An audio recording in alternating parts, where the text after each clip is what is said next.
नमस्कार, मैं आस्था पांडे और आप देख रहे हैं सी न्यूज़ बात। तो रुक करेंगे न्यूज़ बुलेटिन की ओर। इस बुलेटिन में बात होगी 12 की, जहां रामतलाई बालाजी धाम में होने वाले भव्य धार्मिक आयोजन को लेकर जोरदार तैयारियां चल रही हैं। साथ ही बात होगी अहिल्यानगर की, जहां मुरुम उत्खनन का मामला सामने आया है। ऐसी तमाम खबरों पर विस्तार से करेंगे चर्चा। खबर 12 से 12 जिले के चढ़राना स्थित रामतलाई बालाजी धाम में होने वाले भव्य धार्मिक आयोजन को लेकर जोरदार तैयारियां चल रही हैं। विशेष आमंत्रित कृष्ण मुरारी दिलावर ने प्रेस कॉन्फ्रेंस कर कार्यक्रम की तारीखों और तैयारियों की विस्तृत जानकारी दी है। उन्होंने बताया कि 30 अप्रैल को सुबह 9 बजे कलश यात्रा के साथ कार्यक्रम की शुरुआत होगी। इसके बाद 1 से 3 मई तक पंचकुंडीय श्री राम महायज्ञ आयोजित होगा। 3 मई को दोपहर 12 बजे शीतला माता जी की प्राण प्रतिष्ठा, दोपहर 2 बजे प्रसादी वितरण, शाम 5 बजे मंदिर का भव्य लोकार्पण और रात 8 बजे भजन संध्या का आयोजन होगा। इस मौके पर प्रदेश सरकार के मंत्री मदन दिलावर मुख्य अतिथि के रूप में शामिल होंगे। आयोजन को लेकर पूरे क्षेत्र में उत्साह का माहौल है और तैयारियां अंतिम चरण में पहुंच चुकी हैं। जो हजारों सालों से वर्षों पुराना गांव है, जो एक पहले से भी धार्मिक गांव है, जिसमें हर कोने पे गांव के हर कोने पर और बीच में सभी हर 100 फीट पे देवता विराजमान है। इसी को ध्यान रखते हुए ये तालाब जिसके किनारे हम बैठे हैं, वो किनारे तालाब जो एक कूड़ा करकट फेंकने का और गंदा नाला जिसमें आता था, पानी आता था, वो था। 2007 में यहाँ पर संत समागम कार्यक्रम रखा और एक संतों का इस तालाब में इसको रामतलाई नाम देकर इसमें संतों का शाही स्नान कराया।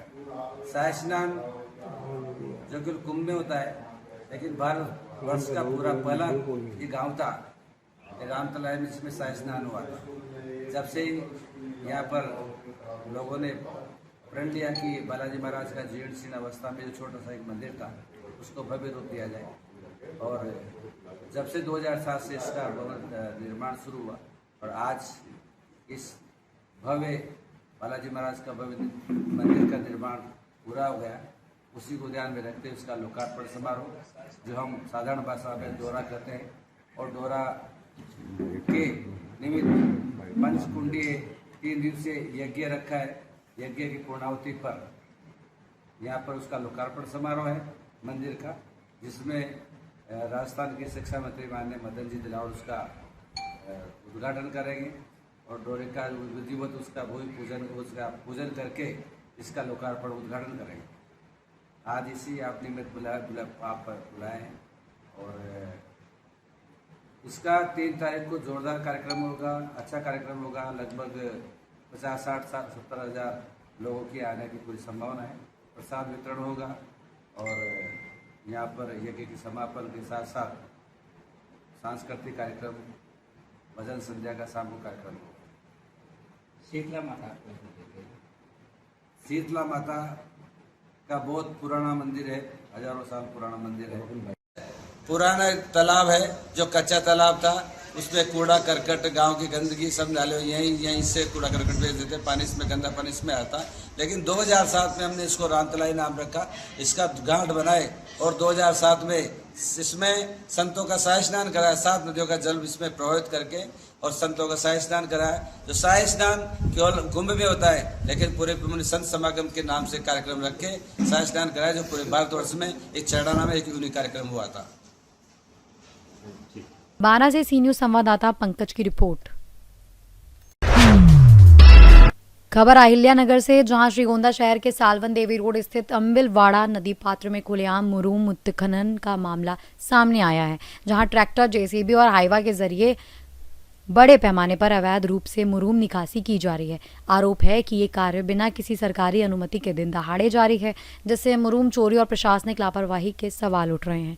नगर पालिका के कचरा डिपो के पास हो रहे इस उत्खनन से माफियाओं के हौसले बुलंद नजर आ रहे हैं। बताया जा रहा है कि छुट्टी के दिन भी शासन को गुमराह कर उत्खनन जारी रखा गया, जिसका वीडियो सामने आने के बाद इलाके में हड़कंप मच गया। मामले को लेकर प्रशासन ने कार्रवाई की बात कही है, जबकि स्थानीय नागरिकों ने नदी पात्र और पर्यावरण को हो रहे नुकसान को देखते हुए दोषियों पर सख्त कार्रवाई की मांग की है। अहिल्यानगर से सी न्यूज़ संवाददाता अमर घोड़के की रिपोर्ट।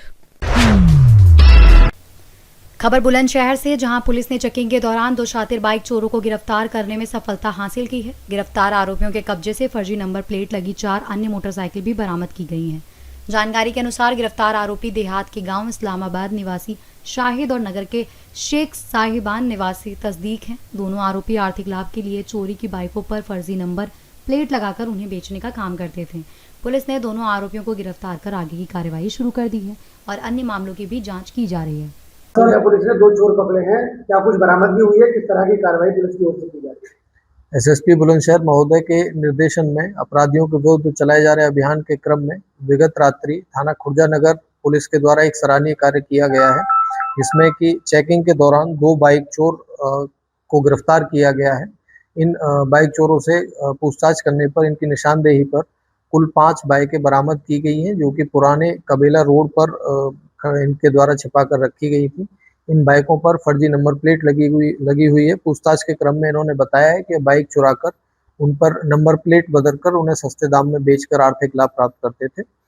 इन दोनों अपराधियों के नाम शाहिद पुत्र अमजद निवासी इस्लामाबाद थाना खुर्जा देहात का रहने वाला है, तो तस्दीक पुत्र जहूर यह कस्बा खुर्जा का रहने वाला है। अपराधियों के विरुद्ध अभियोग पंजीकृत करते हुए आवश्यक अग्रिम विधिक कार्रवाई की जा रही है। बुलंदशहर से सी न्यूज़ संवाददाता उमेश की रिपोर्ट। खबर चतरा से, जहां जिला दंडाधिकारी सह उपायुक्त रवि आनंद ने आज सदर अस्पताल चतरा का औचक निरीक्षण कर स्वास्थ्य सेवाओं की जमीनी स्थिति का विस्तृत जायजा लिया। निरीक्षण का उद्देश्य अस्पताल में उपलब्ध सुविधाओं, व्यवस्थाओं एवं सेवा की गुणवत्ता का मूल्यांकन कर आमजनों को बेहतर स्वास्थ्य सुविधा उपलब्ध कराना रहा। निरीक्षण के क्रम में उपायुक्त ने अस्पताल परिसर के विभिन्न वार्डों, ओपीडी कक्षों, इमरजेंसी यूनिट सहित अन्य महत्वपूर्ण इकाइयों का गहन निरीक्षण किया। वहीं उपायुक्त ने अस्पताल में उपलब्ध दवाओं की स्थिति, उनके रखरखाव एवं वितरण व्यवस्था का भी निरीक्षण किया। निरीक्षण के दौरान अस्पताल परिसर की साफ सफाई व्यवस्था, पेयजल, शौचालय, प्रतीक्षालय एवं अन्य मूलभूत सुविधाओं का भी जायजा लिया गया। उन्होंने अस्पताल प्रबंधन को सख्त निर्देश देते हुए कहा कि सभी चिकित्सक एवं कर्मी मरीजों के प्रति संवेदनशील एवं उत्तरदायी व्यवहार अपनाएं तथा प्रत्येक मरीज को समयबद्ध एवं गुणवत्तापूर्ण उपचार उपलब्ध कराना सुनिश्चित करें। उपायुक्त रवि आनंद ने कहा कि आमजनों को बेहतर एवं गुणवत्तापूर्ण स्वास्थ्य सुविधाएं उपलब्ध कराना जिला प्रशासन की सर्वोच्च प्राथमिकता है। इसी उद्देश्य से इस प्रकार के औचक निरीक्षण आगे भी निरंतर जारी रहेंगे, ताकि स्वास्थ्य व्यवस्था को और अधिक सुदृढ़, पारदर्शी एवं जवाबदेह बनाया जा सके। आज चतरा सदर अस्पताल का निरीक्षण किया गया है। निरीक्षण था ये, इसमें विभिन्न वार्डों का निरीक्षण किया गया है। साफ सफाई की व्यवस्था देखी गई है। साथ साथ जो कर्मी यहाँ पे उपस्थित हैं उनके ऊपर कार्रवाई कर रहे हैं, सिलेक्शन पर निर्देशित किया गया है।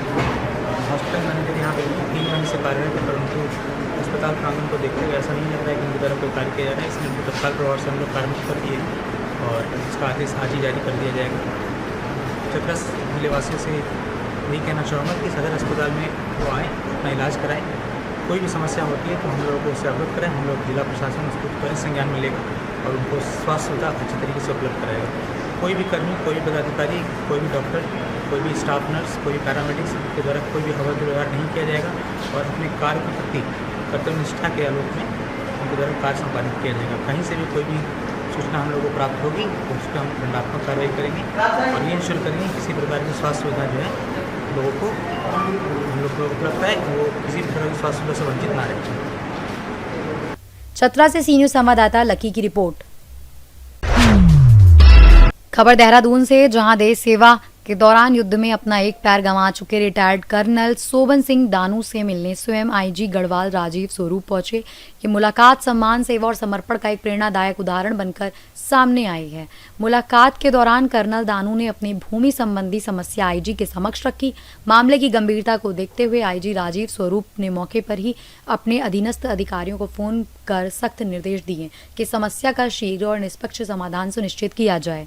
आईजी गढ़वाल का ये कदम न केवल पूर्व सैनिक के प्रति सम्मान को दर्शाता है, बल्कि ये भी साबित करता है कि प्रशासनिक स्तर पर संवेदनशीलता और जिम्मेदारी के साथ समस्याओं का समाधान किया जा सकता है। इस पहल की क्षेत्र में सराहना हो रही है और इसे एक सकारात्मक प्रशासनिक उदाहरण के रूप में देखा जा रहा है। देहरादून से सी न्यूज़ संवाददाता प्रवचन की रिपोर्ट।